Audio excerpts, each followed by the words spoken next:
Good evening. Good evening to everyone.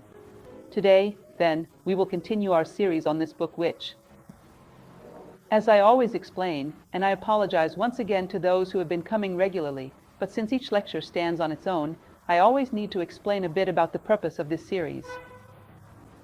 This is a book that, for a long time, I have wanted to explore in a lecture series. It is one of those beautiful books, filled with many passages that are highly symbolic. Sometimes they are so difficult for us to approach. I have seen people give up on wonderful books because the symbolism in certain passages was somewhat obscure. Oh, I cannot understand this, I will just leave it aside. I have even seen people give up on Gibran's The Prophet because they could not understand it.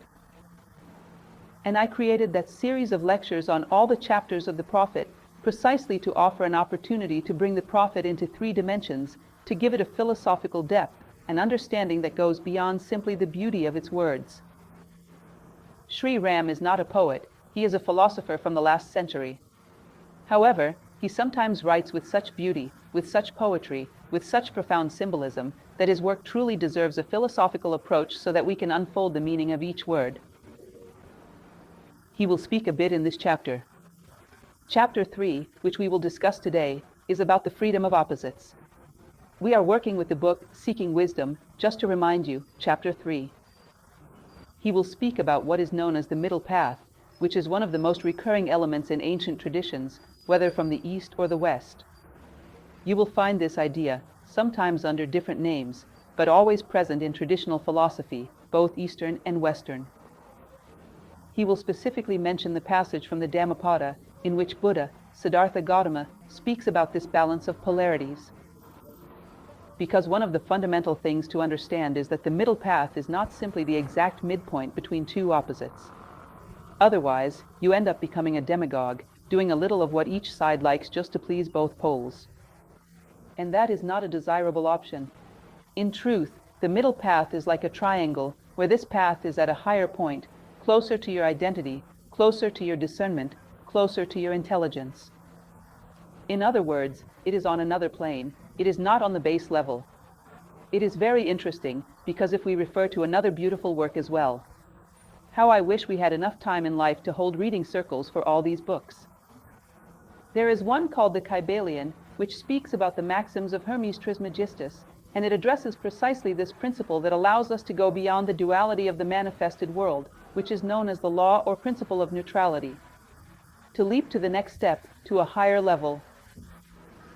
And this is a necessity, because otherwise you become a plaything in the hands of circumstances, since the world is entirely dual. If you go out on the street, it is rare to find balanced people. You will mostly encounter people who are either euphoric or sad. Balance is something rather rare.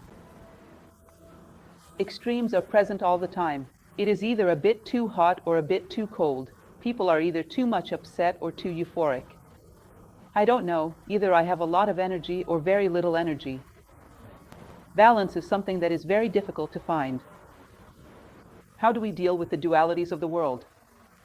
If I have balance within myself, it will show us how to achieve it, this middle path, this inner balance, which will allow us to face the dualities of the world without constantly oscillating like a ping-pong ball. To find a point, a center, that allows you to remain yourself as you engage with the world. This is fundamental, because otherwise we become chameleons. We are shaped by circumstances. Do not stop being yourself as you journey through life. Leave your own footprints in the world. This means, I was not shaped by circumstances. Then you become capable of creating circumstances. Because either you are shaped by your environment, or you shape it. Those who make history are the ones who are able to turn the game around. They are so true to themselves that, instead of being shaped by their environment, they shape the environment. They reverse this cycle. And this is somewhat what Sri Ram intends to convey here. So let us continue. He will begin by saying, the middle path is not about avoiding excesses, but about transcending opposing pairs. One extreme generates the other. This is a principle, referencing the Kybalion, which speaks very clearly about this and calls it the principle of polarity. Things in the material world are all composed of opposing poles. not necessarily contradictory, but apparently opposite. So, if we lack awareness, we become caught up in this game. I always joke in my classes that this is a phenomenon well known on primetime soap operas. You watch the first episode of a primetime soap opera. So-and-so hates this other so-and-so. So-and-so doesn't even want to hear about so-and-so, but if you don't watch the rest, you know they'll end up together. Because polarity, passion, hatred, rejection, attraction, the human psyche adapts to these characteristics of the world. And, in general, one opposite will generate the other. This is within the principle of polarity, also found in the Kybalion. The measure of movement to the right is equal to the measure of movement to the left. Rhythm brings balance.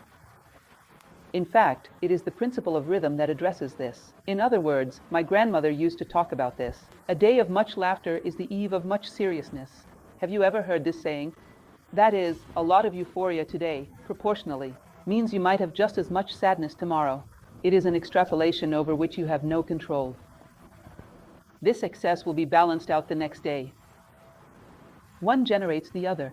This is a very well-known concept. He will say that when those great masters of the past spoke of the middle path, it did not mean simply finding a point of neutrality, but rather rising above it. And this is where the so-called principle of neutralization, as described in the Kybalion, comes in. I always use this example, which I find to be fairly enlightening. Imagine two children playing, fighting over a toy, something quite common, right? Fighting, let's say, over a teddy bear. One pulls one way, the other pulls the other way. How can you resolve this conflict? There is only one way. You must be a more mature person and not desire the teddy bear yourself. Because if you also want the teddy bear, you become a third person pulling on its leg. You increase the conflict, not reduce it. Now, if you are an adult, mature, who cares about those children and wants to reconcile, you are able to look at the situation from above, without any desire for the teddy bear, and find a way for both of them to play, perhaps get a little hurt, but without destroying the teddy bear. That is neutrality. You place yourself on a different level, and from that level, you are able to harmonize the polarity of the level below. Well, there will come a certain moment when, on the level where you are, another polarity will arise. This will require you to find a new degree of harmony on a higher level. Do you understand? You begin to form ascending triangles.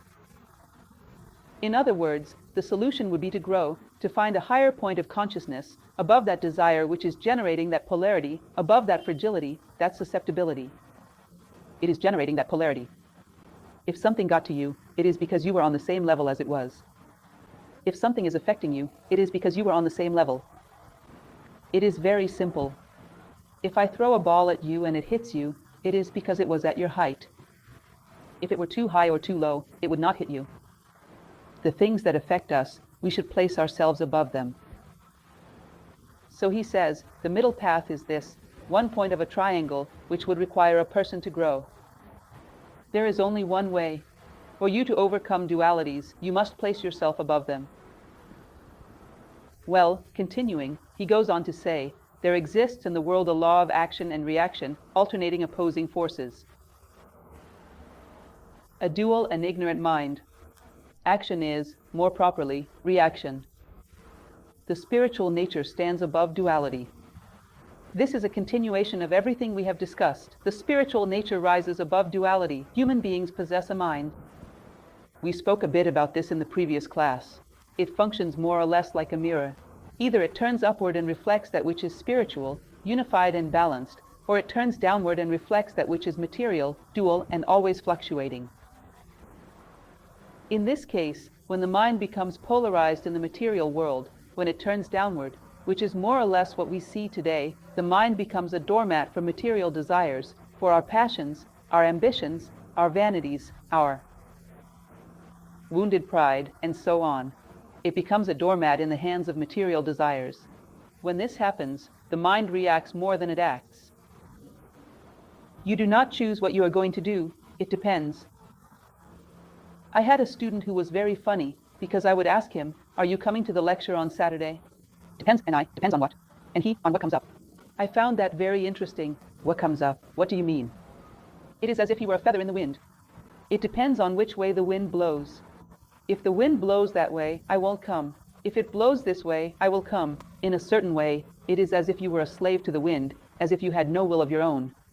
So, your action is not truly action, it is action at the mercy of the wind. If it pushes, I will go. It is a bit like the story of the billiard ball, depending on where it is hit, that is the direction it goes. In other words, its will is the will of the cue stick. So, a person who is subject to material circumstances is predictable. Professor Michel Echenique, who was one of the directors of New Acropolis and has since passed away, spoke about this when he addressed the topic of violence, for example. He would say, look, a criminal has a very keen sense of psychology. He knows what a human being will do when under pressure. Since most people are predictable, it becomes easy. Because the alternatives are quite limited. Either the person becomes catatonic, paralyzed, or they panic. For both reactions, he has a response. A person who remained balanced would surprise him. In other words, he can predict because people are very predictable. They react in a way that is more related to the stimulus they received than to their own choice. In other words, circumstances decide what a person will become, and not the person themselves, which is basically what he is saying. So, a person subject to material conditions is more reactive than truly active. Complementary. He goes on to say that some of the opposites in the world are not truly opposites. They appear to be opposites due to a level of unconsciousness and misunderstanding. They are actually complementary, they fit together.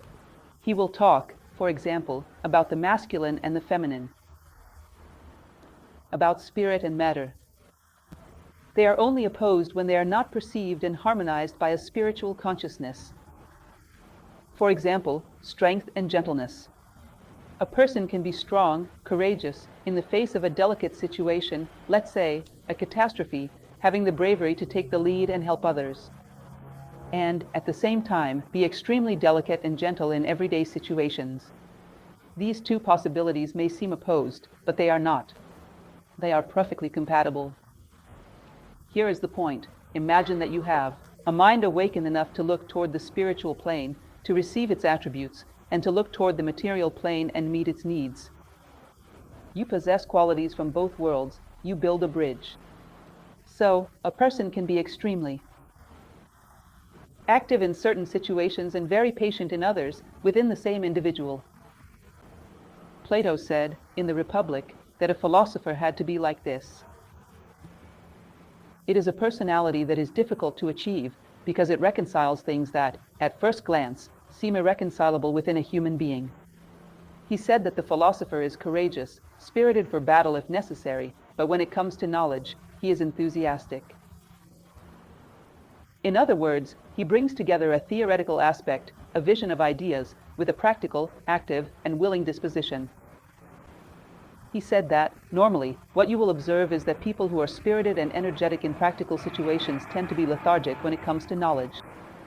Or those who are interested in knowledge are often timid when faced with the harsh circumstances of life. It is rare to find someone who reconciles these two profiles. A true philosopher is active and enthusiastic about life, willing, spirited, and at the same time, deeply interested in knowledge. In other words, when you use this mirror in such a way that it reflects both worlds, you possess the qualities of both worlds, which may seem opposed, but are, in fact, reconcilable. Do you know how, in great civilizations of the past with a warrior court, for example, Sparta, which is a case I am particularly familiar with, do you know how they chose their best warriors? One of the attributes, of course, there were several, but one of the attributes of good warriors was that, in times of peace, they were the most gentle, the most courteous, the most sociable. They did not create problems within society. Can you imagine such a thing? What do you think was behind this kind of perception? They used to say that the human being possesses a duality of softness and resilience. If a person always uses the tough, the hard, on the outside, or acts tough, being relentless with others, demanding too much from people, it means that they are using the softness within themselves all the time. They demand very little from themselves. And a person who goes to war must be ready to confront death at any moment. They must be prepared to never see their loved ones again. It is a situation that demands a lot. It is very tough, internally. Because if this person does not have the capacity to be tough with themselves, they cannot psychologically withstand such a situation. Those who are tough on the outside are usually too soft on the inside. So, they wanted a person who, in times of peace, would be extremely kind, courteous, gentle with the elderly, obedient to the laws of the city, and in war. They should possess an extraordinary capacity, courage, and bravery. They used to say that one quality usually complements the other, but the greatest individuals must have both at the same time. Isn't that intriguing? Isn't it interesting? In one of the cards of the Egyptian tarot, you will see an alchemist blending two waters, one clear and one dark. The attributes of heaven and earth.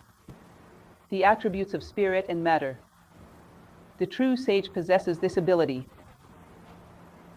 He blends both worlds, he brings the two worlds together. He does not oppose them, he complements them. In other words, they are not true opposites. They are complementary. Even though today, the masculine and the feminine are often seen as opposites. They are complementary. There is something he says that is very important. Spirit, my friends, when we talk about the spiritual self, about the higher self, we are more or less conditioned, especially in the 21st century, perhaps even more so now. He spoke about this in the last century. To think that spirit is something that lives up in the clouds, something abstract, like little angels with rosy cheeks. Spirit is something concrete which manifests itself in the world. It is here, right now. In this very moment, spirit is present. It is spirit that gives things their highest, most noble, and most human qualities. When you remove the spirit, things become brutish. When you take away the spirit, it is the spirit that gives cohesion to things. If you remove the spirit from a body, it disintegrates. In other words, spirit is recognized by its attributes, by the traces it leaves in the world, and not by little angels living in the clouds. We almost have an automatic reaction. God, spirit, we look upward. All right. But it is not something that flies. It is here. Spirit is recognized through generosity, through fraternity, through the ability to empathize with the pain of others, through the capacity for selflessness. That is spirit. By your works, you shall be known. I always mention something curious as well, which is that when you ask someone if they love God, most people say, of course, I do. But what does it mean to love God? Is it to love a being you imagine in some way, I don't know, living somewhere, doing something, wearing that typical godlike attire? What does it mean to love God? To love God is, evidently, to love his attributes. To love God is to love justice, fraternity, kindness, integrity. Otherwise, how can you love a being and not love any of their attributes? A very paradoxical thing I can imagine is saying, I really like you, but I don't like the way you walk, the way you talk, the way you dress, or your home. So, in truth, I don't like you, I don't like your attributes. To love a being is to love their attributes. So, how could you recognize someone who truly loves God? It is someone who is deeply faithful to these attributes. They regard them as the focal point, the very center of their life, even if they do not call this by the name God, because, in truth, God does not have a name. At least, no name could ever contain God, since God is one, since God is all. But the one who loves these attributes, most likely, through this, loves God. Otherwise, it becomes very complicated. I won't go into too much detail about this, but you will see that this is a tradition that goes back a long time, and many civilizations speak about it. That when one seeks a relationship with God without seeking his attributes, in truth, you are negotiating with him out of fear or desire. Do you remember those of you who have attended my other lectures? I always share a prayer that comes from a wise woman, a Sufi master, Rabia al-Adawiya. She used to say the following, My Lord, God, if I seek you out of fear of your hell, burn me in your hell. If I seek you out of desire for your heaven, cast me out of your heaven. But if I seek you only for what you are, receive me into the embrace of your glory. Do you understand? Above the dualities of self-interest. I do not want you to punish me or to give me something. No, it is for what you are. Because what you are resonates within me.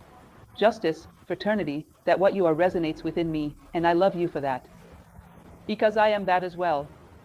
I feel these things within myself. Otherwise, you're negotiating with God. It's a good investment. Let's make a post-life retirement plan. It is a good investment, but it's not truly a relationship with God through his attributes. Spiritual nature is sensitive, but not susceptible or easily influenced. This is very interesting. Imagine someone who perceives everyone. There is a level of sensitivity where I can sense it. If you arrive worried, if you are well, if she is tired, I can perceive it. It is a sensitivity to everything that is happening. But even if you wanted to, you wouldn't be able to offend me. Imagine if I were like that. That would be a wise person. Extremely sensitive, in such a way that everything touches him and he perceives it. But not susceptible to the point where things are able to corrupt him. No one can go against what he is. Because what he is a decision made from the inside out, and not the other way around. So, no matter what you do, it is up to him to decide how he will respond. He will respond as a human being. That is funny, isn't it? It is like that logic we have in today's life of not taking offense home with us. I give back in the same way, and things like that. If you walk down the street and a dog barks at you, you are not going to bark back at it. A dog is a dog, and you are a human being. You are not going to respond in the same way. You remain a human being. Why should circumstances have the power to corrupt you to the point where you give up who you are? Someone is irritated, someone is sad, someone is stressed, someone is facing problems. I am not. And the one who decides what I am is me. Not the circumstances. I do not give others the power to decide how I will respond to life. This autonomy grants a person the ability to remain calm in any circumstance, while at the same time being able to perceive and take note of everything that affects them. No circumstance, no event in life, no being passes by me without leaving a lesson. Imagine that everyone who crosses my path, I take note of something, I learn something, I try to help in some way. Nothing passes in vain, nothing goes unnoticed. But things do not affect me. That would be a wise person. A curious figure, and difficult for us to imagine. What do you picture when you think of someone who is not affected by anything? Insensitive, yet extremely sensitive, and still not affected by anything. Do you see how the harmony of those opposites, which we think is impossible, this is something a wise person can achieve? Deeply concerned for others, yet no one is able to disturb them. He does not take offense, is not hurt, is not shaken, and never ceases to be who he is. Not out of fear, nor desire, nor pain, nor pleasure by none of the dualities of the manifested world.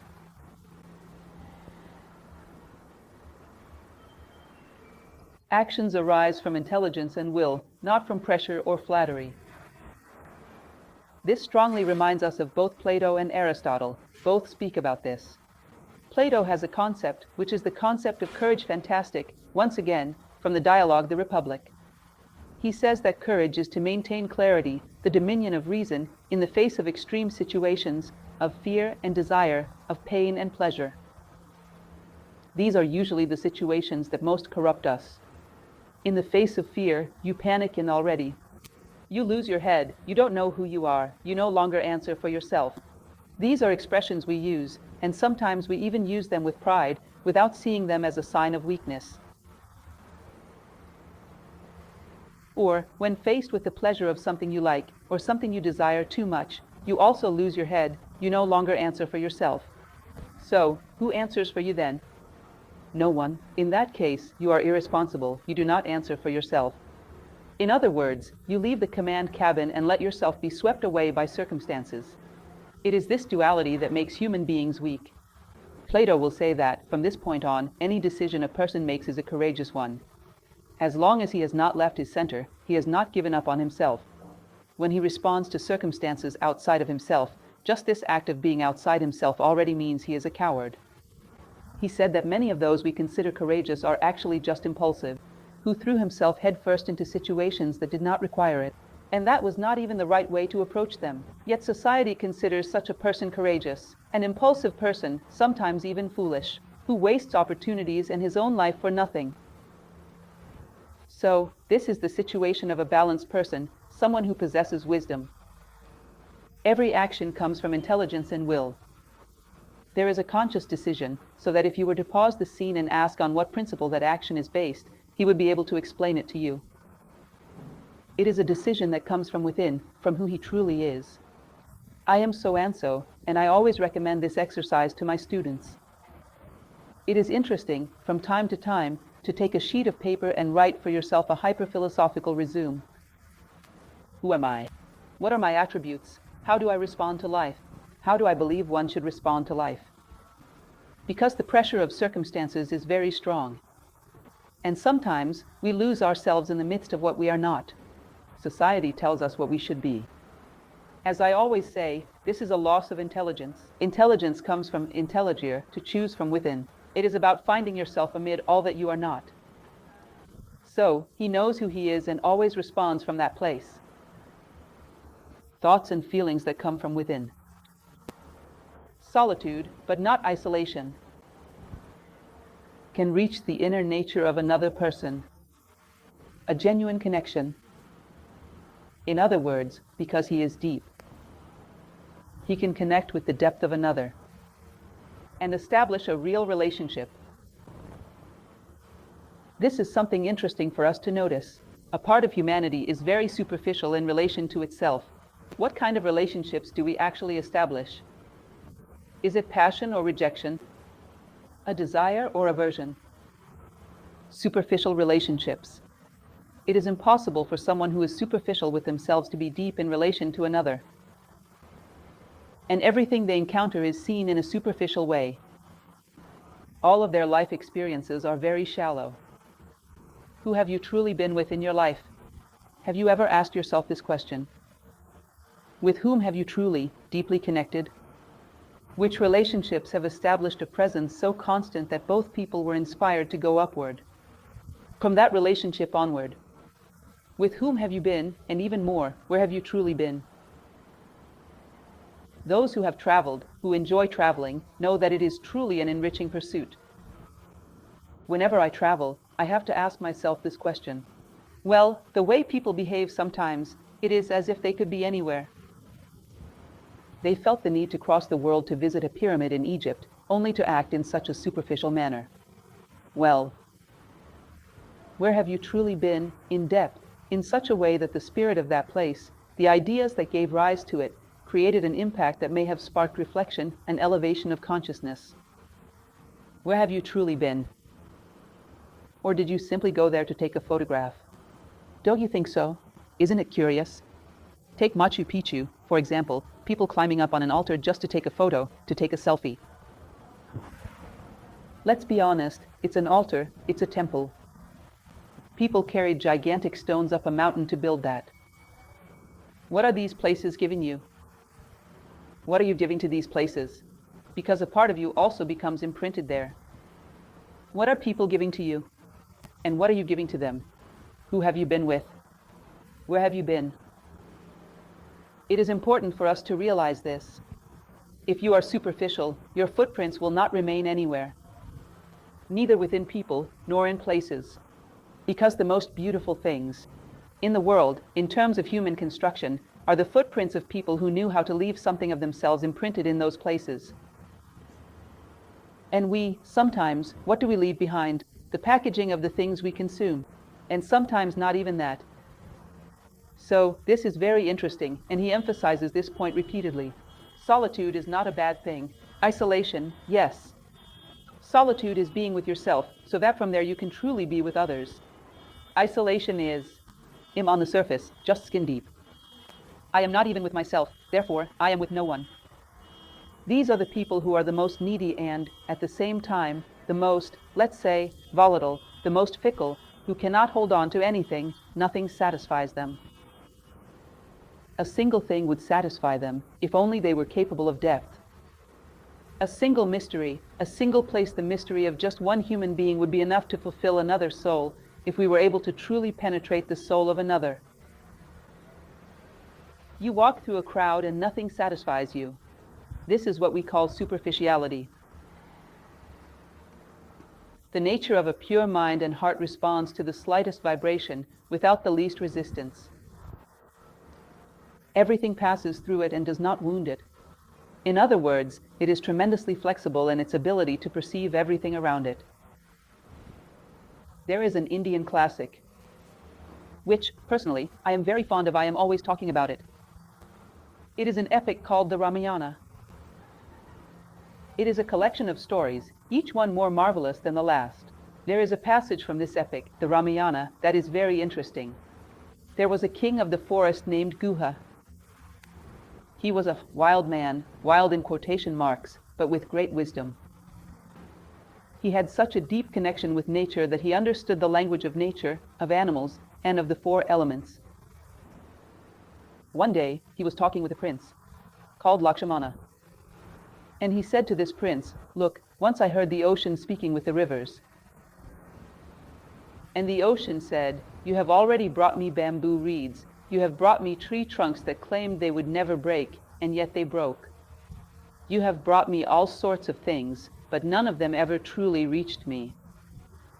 Not once have you brought me a flexible blade of grass, because the wind has never been able to uproot it, for it dances with the wind. And so, it does not allow itself to be uprooted, nor does it allow itself to be mutilated, precisely because it has the flexibility to adapt to the wind, to flow together with the wind. The wind has never managed to uproot it. The rivers have never brought me a blade of grass. I do not know what that is. A green blade of grass." That passage was very beautiful. Taken out of context, perhaps you may not perceive the poetry that is the Ramayana. It is truly beautiful. A green blade of grass. Bring one to me, for I have never seen it. Its flexibility is such that it becomes unassailable. No one can uproot it. Do you understand? A person is like this. Everything is able to touch him so deeply that he feels people, he feels the world, he senses the uniqueness of a moment, he penetrates the mystery of a tree, of a flower, of an animal, of a human being. Everything around him leaves a deep impression within him. Yet he does not cease to be himself in order to be with others. Because if he did, he would not truly be with anyone. For he would have lost the fundamental initial condition, which is to be with oneself.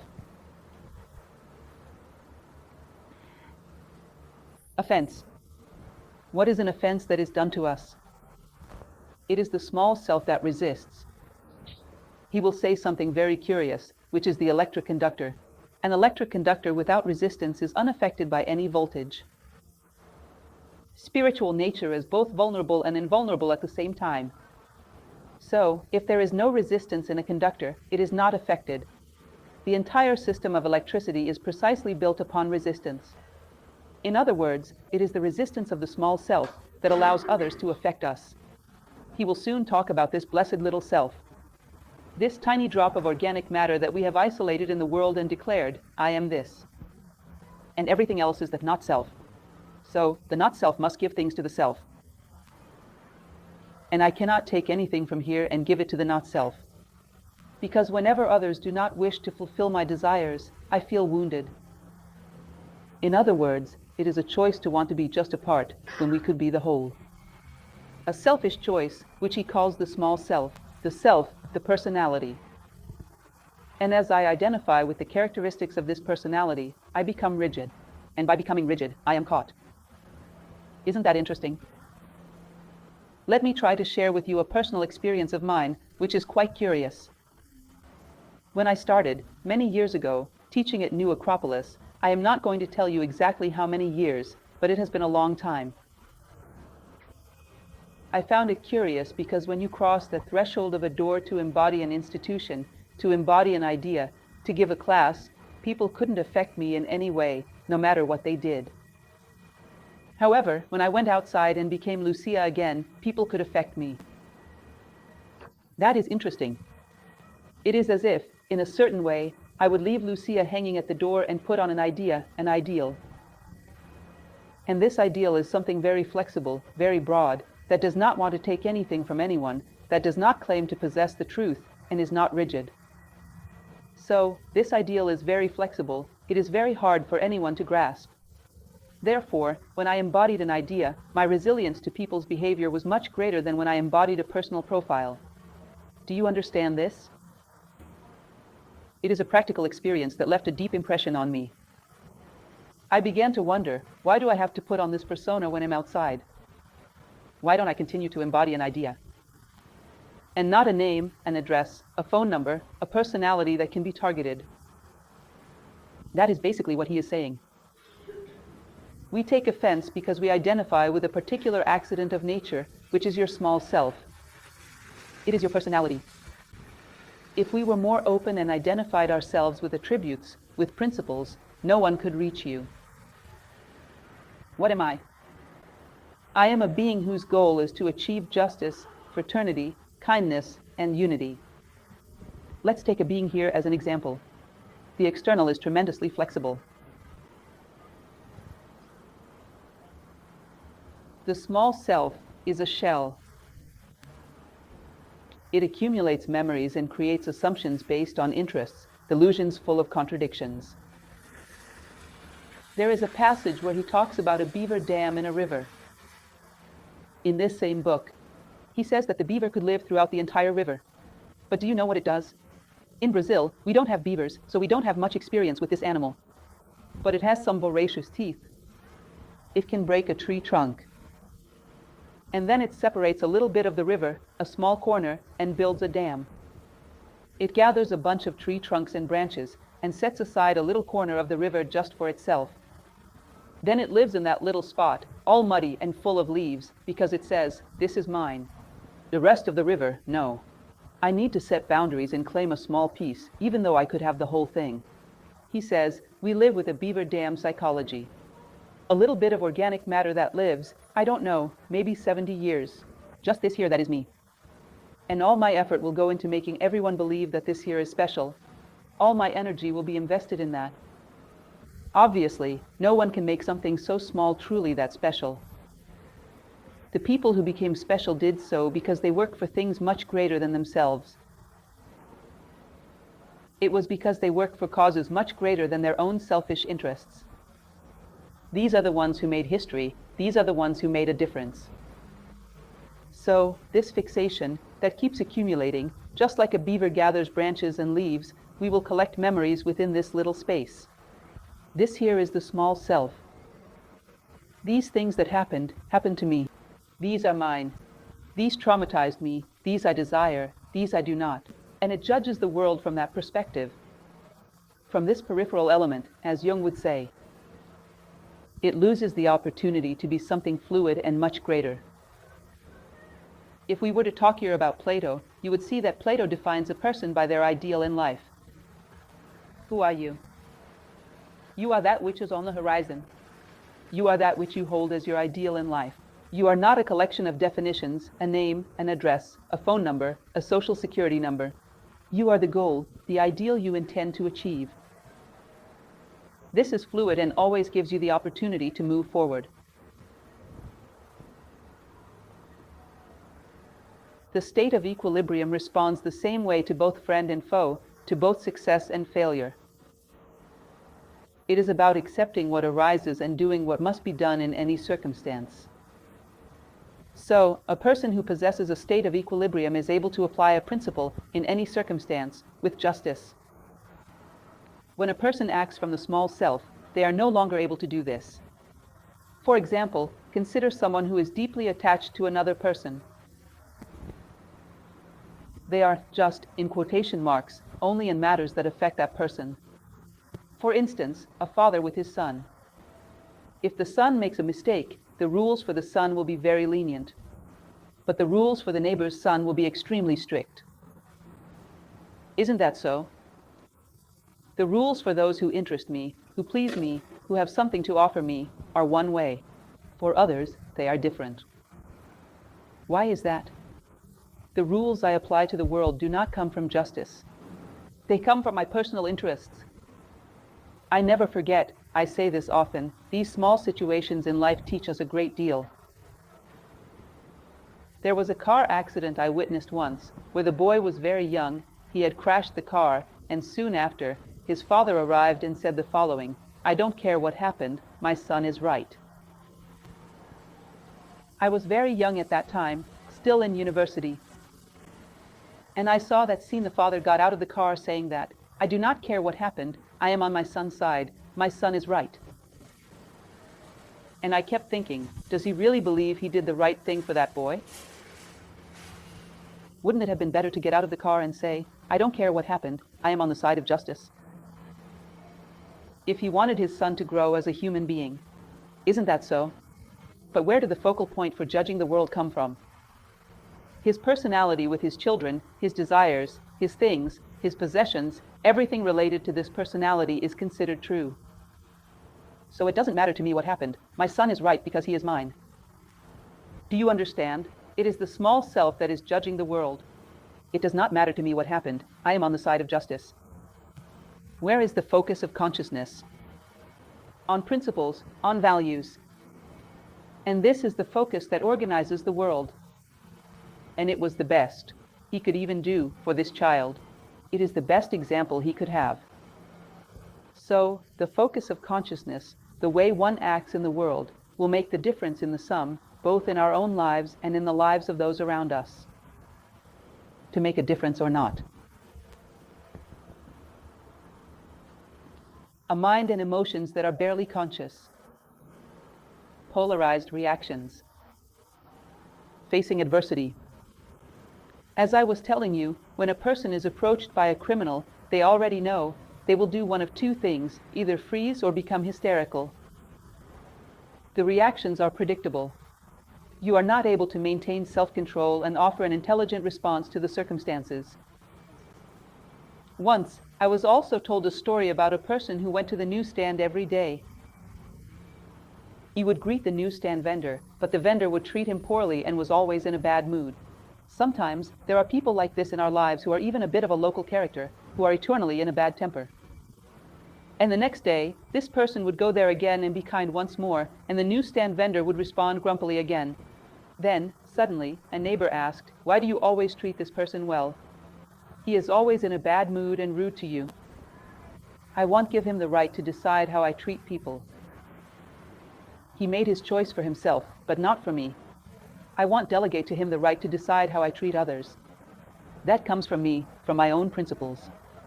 From a deep decision I made, alone before life. And I will not allow anyone to change that.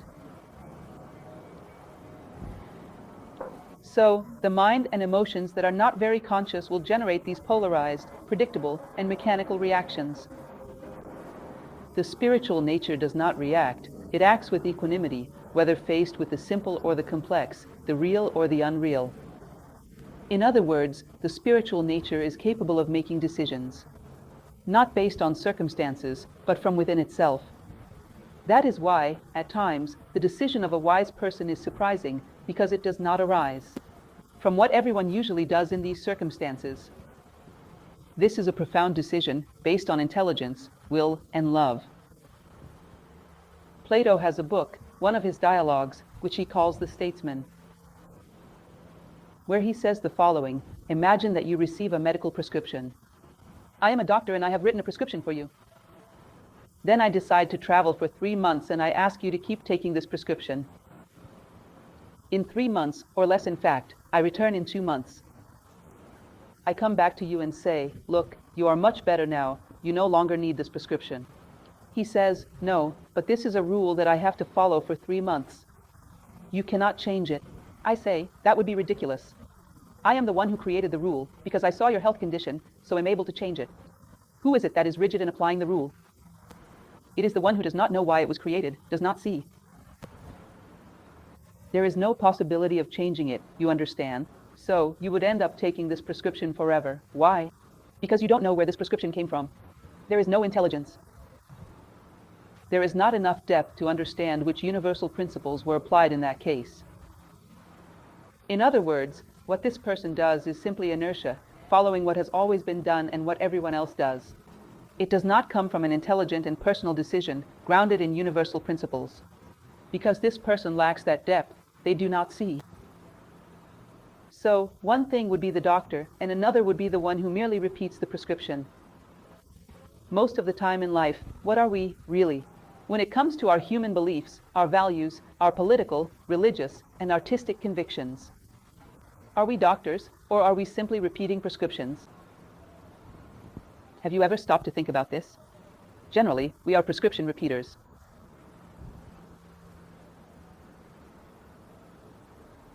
The spiritual person knows both common and esoteric science. But their knowledge coexists with purity and innocence.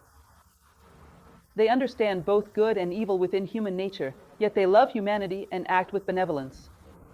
Be careful with the word esoteric. It is always important to emphasize that nowadays, esoteric has become synonymous with exotic. I like to call it schizoteric. I find this definition interesting. Those exotic and strange things.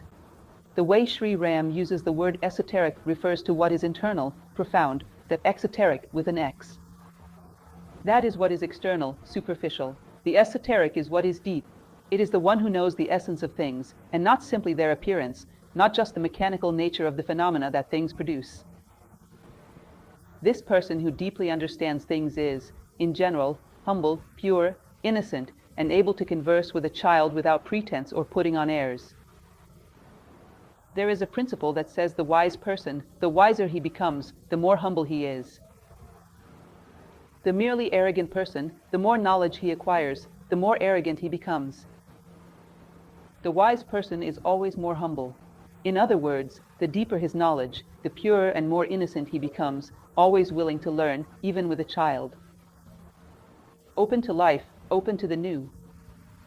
And for him, every circumstance is a curiosity, a desire to learn. It is the simplest people who are the truly wise. And even though he is not inexperienced regarding what human beings are capable of doing, he never ceases to trust in humanity. He loves humanity, even while being aware of the instabilities that human character can possess. This does not mean he is naive, or that he is incapable of being firm when firmness is required, or gentle when the situation calls for gentleness. It means that he does both without ever ceasing to love. This is also the element I emphasize in that lecture on justice. You cannot penalize someone if you do not love them. Otherwise, it becomes an act of revenge, it becomes disproportionate. Do you understand this? Why can a parent be just when disciplining a child who has misbehaved? Because they love them. In other words, they do only what is necessary for the child to understand that they cannot repeat that behavior. The problem is that, in our current historical moment, we do not truly understand the feeling of love. Love has become synonymous with demagogy. No matter what that person does, if I love them, I always please them, always flatter them, always approve of their actions. This is a significant step toward the distortion of the child. Those who love are firm. They are strict when strictness is needed, and gentle when gentleness is required. It is the whip and the crook of Osiris. But within, it is always love. There is always a belief in the possibility of growth and recovery for that human being. I mentioned to you a little while ago the classic Ramayana. Well, this classic, historically in India, was written by a man, Valmiki, who was a bandit, a highway robber, and who was rescued by a master of wisdom. In other words, never lose faith in the human being, never. This is interesting, because it is said that within these ancient traditions of masters and disciples, the master would look at a person and see what they could become. And he would help them to also see that they could realize their potential, and would assist them in revealing that potential. But he would not cease to be lucid about what the person is now, yet he would help to reveal that possibility for the future. So, justice, severity, or gentleness, affection, all of these require, behind them, a feeling of love. Otherwise, justice becomes vengeance, it becomes inhumane and ceases to be educational. What do we have nowadays in our penal system?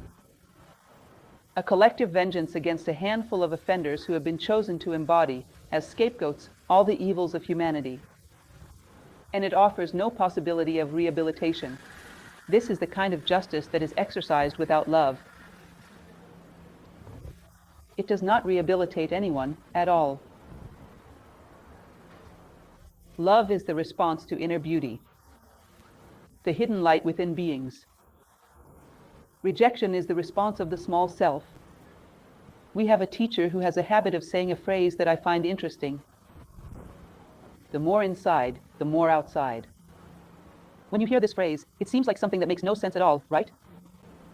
And yet, in the light of this chapter by Sri Ram, see how much meaning it has. The more inside, the more outside. The more I see the other, the more I know and master myself, and the more faithful I am to myself, the closer I come to the heart of another.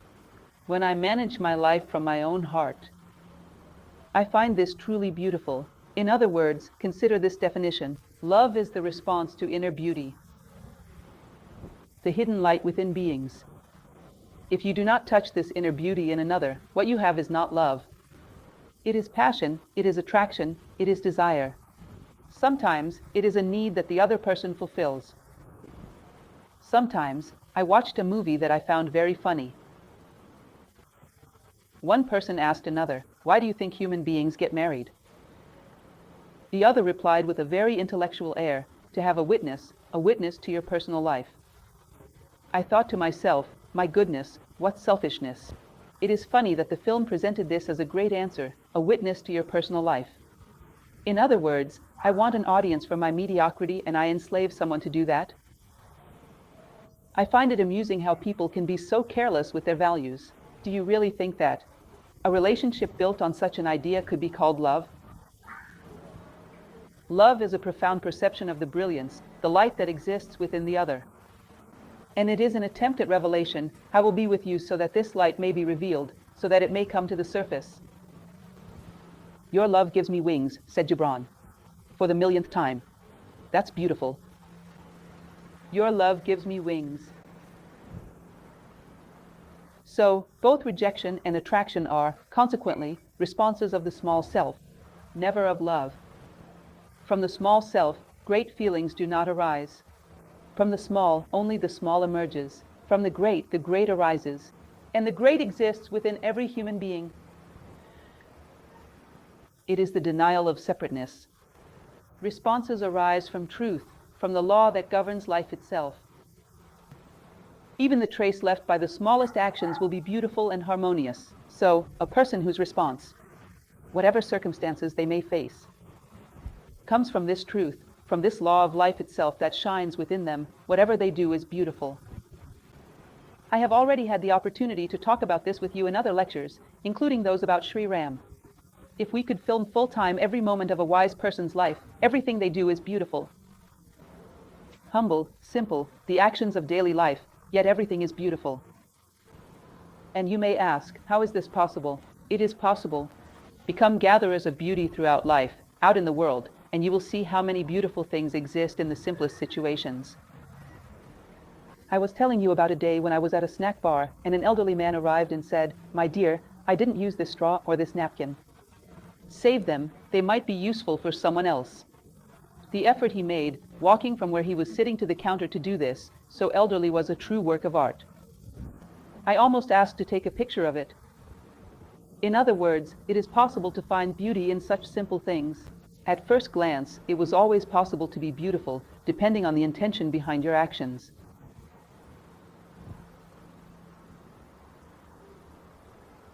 Without inner conflicts, one could go out and give a lecture on the origin of conflicts. Without inner turmoil, being whole within, free from external discord.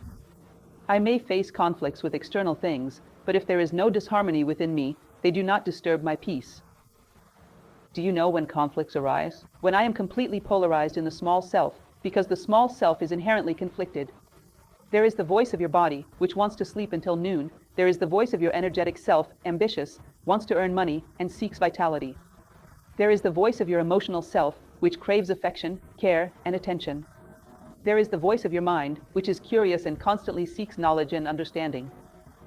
Just these alone are enough to create an inner battle because you lack a point of peace. You do not have a center around which all these aspects can coexist. Just that alone is enough to create a war within. And this internal conflict will affect how you relate to the world, causing disharmony between different polarities. Without harmonizing these aspects, you lack a point of inner harmony. You won't find it outside either. Such a person becomes abrasive, conflicted. Generally, it is someone who lacks a deep sense of identity. From a philosophical perspective, these elements are so intimately interconnected that it is almost impossible to separate them.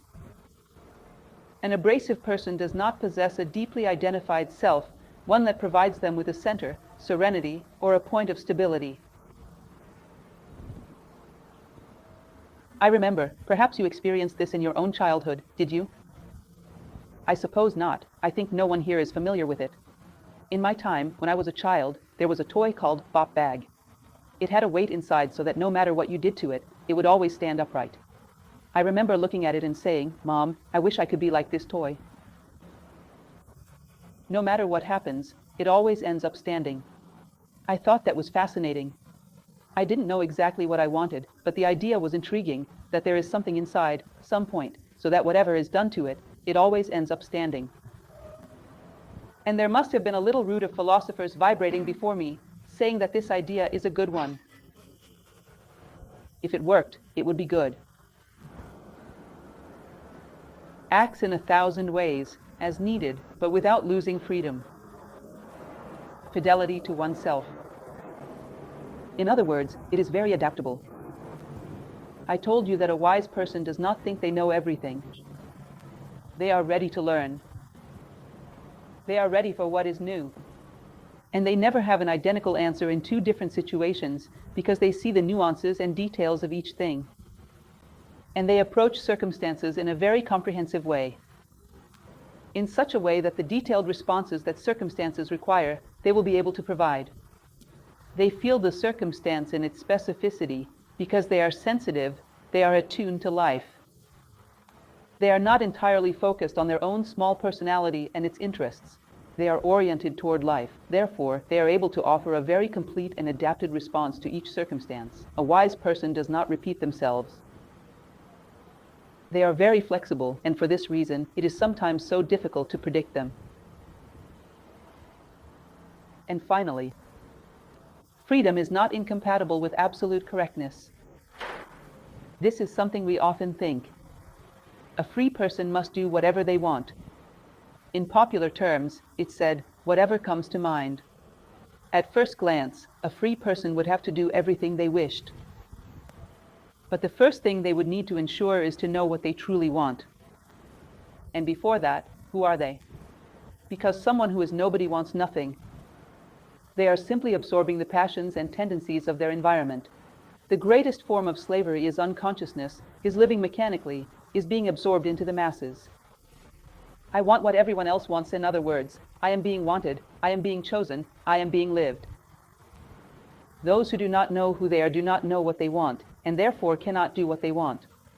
It is a very logical thing, isn't it? In other words, a free person is someone who knows themselves deeply and is able to make what they possess within them. As a principle, function in any circumstance in the world. It is like a good car, let's say, a four-wheel drive truck. If the road gets tough, it will adjust its gears, but it will keep moving forward. If the road is smooth, it will run very well. No road would stop a good car, right? The idea is more or less similar when it comes to human beings. No circumstance in the world could stop a clear and well-defined identity. It asserts itself over circumstances. Where there is a will, there is a way. As the proverb says, a person is able to forge a path and continue being themselves. The concept of diplomacy, as Professor George Angel Livraga, the founder of New Acropolis, used to say, I find very interesting. He would say that diplomacy is the ability to impose your will on the world with the least possible harm. But stand on it. To use the least harm is about circumstance, but never to stop fulfilling your purpose. Never to stop delivering your message. To declare your purpose. To show your identity to the world, to fulfill your mission. Perfection is the manifestation of unity within diversity. In other words, in our lives we have those small perfect moments when the unity that exists within us prevails over circumstances, is able to forge a path, when we are not products of our environment, but are able to turn the tide. An ancient philosophical saying tells us that awakened individuals are the ones who write history. The masses, on the other hand, sometimes do not even read it. This is a truth. They are entirely shaped, lived, and thought by others, whereas the individual leaves their mark on the world. They fulfill themselves and allow, through their own life, for other human beings to also find fulfillment. Because, certainly, each being finds fulfillment by being what they truly are. You look around you and you see this. Animals being animals, plants being plants, and humans being human, and you being yourself. By finding this identity, by leaving your mark, by delivering your message to the world, you fulfill yourself. And you are able to inspire others to fulfill themselves through your example. This is basically what he is saying, and the process of harmonizing dualities always occurs when, within ourselves, we are not divided. If within we are divided, no harmonization is possible. Within, you are one. It is a profound identity, the message you came to share with the world. And you are capable of finding unity outside as well. To manifest unity amidst diversity. Well, this is basically our chapter for today. As always, it is very practical, very focused on the questions of human life. I hope it has been useful for you, that it may inspire reflection. I now open the floor for questions, if anyone has any doubts.